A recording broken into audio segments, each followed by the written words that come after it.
Hello everyone. তো আজকে হচ্ছে স্বাধীনতা দিবস, তোমরা সকলেই জানো। তো আজকের দিনে কিছু ঘটনা ঘটেছে, তো সেটাই তোমাদের সঙ্গে ভাবলাম চলো শেয়ার করি। তো ব্যাপারটা হয়েছে, একটু আগে রাজার আমি একটু বেরিয়েছিলাম, চায়ের দোকানে গেছে আমাদের বগুড়া স্টেশনের কাছে। তো চায়ের দোকানে চা খেতে গেছিলাম, তো সেখানে তো অনেক ধরনের মানুষই আসে।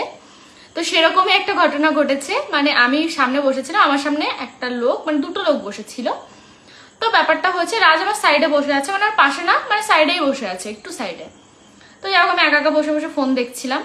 তো ফোন দেখার পরে একটা, মানে সামনে যে লোকটা, সেই লোকটা না আমার দিকে খুব বিচ্ছিরি ভাবে তাকাচ্ছিল। এবার আমি প্রথমবার দেখে খেয়াল করিনি, মানে অতটা সিরিয়াস নিইনি যে হ্যাঁ ঠিক আছে সে তাকাচ্ছে, বারবার তাকাচ্ছে। তো যখন এরকম তাকাচ্ছে তখন আমি জিনিসটা অত মানে গুরুত্ব দিইনি, কিন্তু তার কিছুক্ষণ পর থেকে সে বাজে বাজে মানে মুখ দিয়ে সে আওয়াজ করছে, ঠিক আছে, মানে মনে হচ্ছে আমাকে ডাকছে বা এরকম কিছু একটা। প্রথমবার আওয়াজ করছে, আমি স্বাভাবিকভাবে তাকিয়েছি যে কে, মানে এরকম আওয়াজ কে করলো, জাস্ট আমি তাকিয়েছি। তাকানোর পরে সে এমন একটা নজর দিয়েছে আমার দিকে, তখন আমি বুঝতে পারলাম যে হয়তো মানে মানে হয় না যে একটা মানুষ স্বাভাবিক ভাবে তাকালে কেমন লাগে আর খারাপ ভাবে তাকালে কেমন লাগে। তখন আমি সঙ্গে সঙ্গে রাজকে একটা হোয়াটসঅ্যাপে SMS করে দিই যে সামনের যে লোকটা বসে আছে একটু, আমি চাইলেই ভিডিও করতে পারতাম কিন্তু আমি করিনি, কারণ আমি চাই না যে হ্যাঁ সেই মানুষটাকে কেউ দেখুক বা তার চেনা পরিচিত যদি কেউ ভিডিওটা দেখে তাহলে মানে যেটা হবে প্রবলেম হবে সেটাই আর কি। তাই ভাবলাম থাকার ভিডিও করবো না, লোকটাকে আমি চাইলে দেখাতে পারতাম। তো যাই হোক, মানে আমি রাজকে সঙ্গে সঙ্গে SMS-টা করি যে দেখো সামনের ওই লোকটা কিভাবে তাকাচ্ছে আমার দিকে। তো রাজ আমাকে তখনই বলে পাশে আসো। তারপরে পাশে গিয়ে বসি, তারপর ওখান থেকে রাজ বলো চলো উঠেই। তো উঠে গেছে দুজনে। যখন রাজ একটু আগে আগে গেল, তো ওনার সামনে তো যখন আমি চলে যাই, রাজ প্রথমে গেল, তারপর আমি গেছি। তখনও আমার মানে এমন একটা আওয়াজ করছে, ঠিক আছে, মানে আমি বলে বোঝাতে পারবো না। সেটা রাজও শুনেছে, মানে আওয়াজ করে আর কি ডাকছে, ইশারা দিচ্ছে।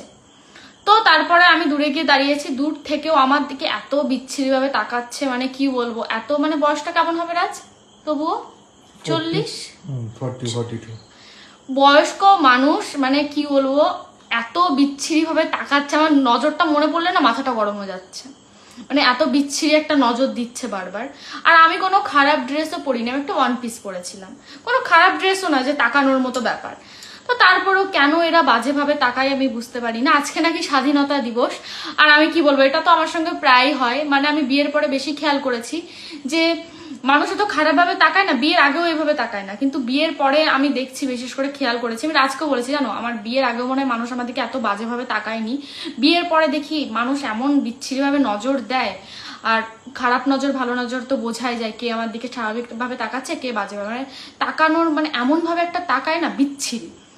তো এটা আমি বিয়ের পরেও বুঝতে পেরেছি যে মানুষ বিয়ের পরে বেশি খারাপ নজরে দেখে, জানি না কেন, কিছু কিছু বয়স্ক মানুষ এরকম ভাবে দেখে। আজকেও সেম হয়েছে জিনিসটা, আজকে নাকি স্বাধীনতা দিবস। তো সেটাই আমি ভাবছিলাম যে কি বলবো, মেয়েরা আদৌ স্বাধীন কিনা আমি জানি না। মানে ফেসবুকে ইনস্টাতে সবসময় দেখি কিছু না কিছু ঘটেছে, এই হয়েছে হয়েছে।